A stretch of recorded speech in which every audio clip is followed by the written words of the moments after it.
I am the Tofu Golem. Please enjoy the video. In this video, I will explain how to use Max Plus One. To begin, navigate to the official Max Plus One website and download the installer.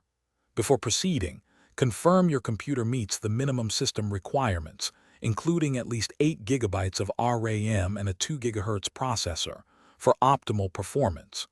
Once downloaded, simply follow the straightforward on-screen instructions to install the software.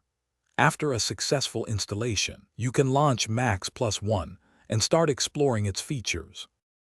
Now, let's explore the Max Plus One interface.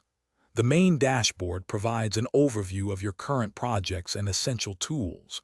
You'll find the Project Creation button conveniently located in the top left corner, allowing you to start new work quickly. Take a moment to understand the different toolbars and menus, as they house crucial functionalities. For a personalized experience, you can easily customize your workspace by dragging and dropping panels to suit your workflow preferences. Moving on to Max Plus One's core features, we'll cover creating and saving your projects efficiently. The integrated data analysis tools are incredibly powerful, offering quick insights into your information with just a few clicks. For team-based work, leverage the robust collaboration features, which support up to 5 simultaneous users on a single project. When your work is complete, you can easily export your projects in multiple formats, including PDF and CSV, for sharing and archiving.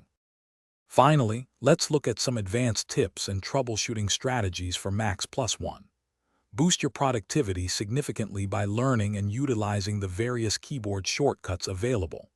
For any in-depth questions or specific feature guidance, the comprehensive help documentation is an invaluable resource. Remember to regularly back up your project files to an external drive or cloud service to safeguard against any potential data loss. If you encounter issues, checking the application logs can often provide clues for quick resolution. Thanks for watching. Consider subscribing if we helped you today.